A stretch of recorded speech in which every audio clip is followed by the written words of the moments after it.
esprits de la nature, est-ce que c'est bien d'avoir du contact avec eux ou pas? Alors, nous dirons que il y a une possibilité d'entrer en contact avec les esprits de la nature, mais que très souvent les êtres humains utilisent à des fins perverses. Les esprits de la nature sont là. Ces esprits de la nature ont précédé l'être humain. Mais c'est l'être humain qui pense qu'il doit les corrompre.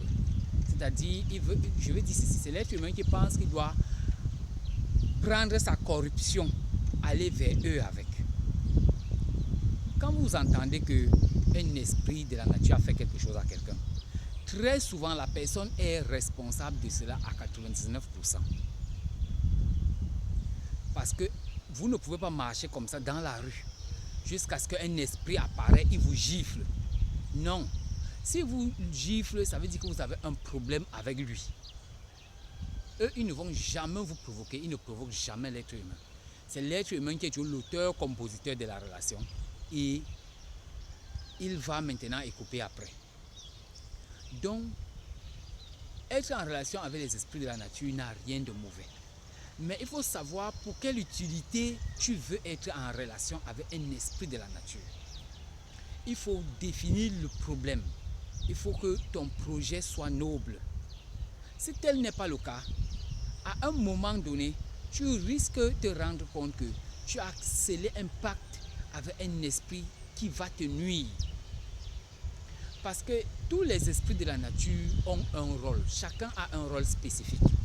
Et c'est pourquoi, si tu ne pars pas vers lui en lui demandant, c'est-à-dire si lorsque tu vas contracter une relation avec un esprit de la nature, tu ne cherches pas à savoir quel est le rôle que celui-ci joue.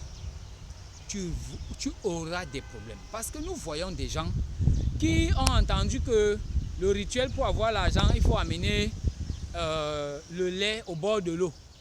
Le gars va simplement au bord de l'eau avec son lait, il verse ou avec son sucre, il verse, je dis n'importe quoi, je n'ai pas dit que c'est comme ça que le rituel se passe.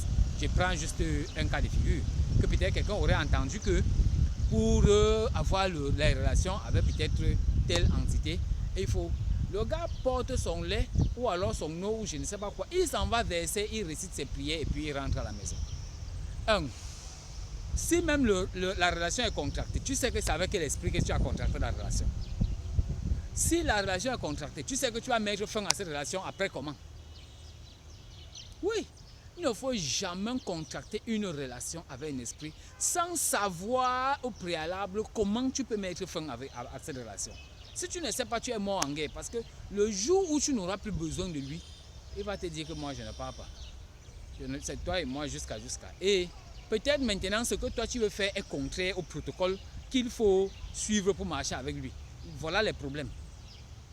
Donc beaucoup de gens contractent des relations avec des esprits de la nature et ça devient un problème pour eux après. Juste parce qu'ils ne savent pas que avant de contracter une relation avec une force de la nature, il faut connaître avec précision la force que toi tu veux contracter relation avec elle. Que ton but doit d'abord être noble. Je dis que ton but soit noble. Et ensuite, que tu connaisses le protocole pour marcher avec cette entité. Ces choses, nos anciens le savaient. Mais aujourd'hui, les gens cherchent à le faire pour l'argent et le pouvoir. Et vous le savez, très souvent, ça cale bien au cou.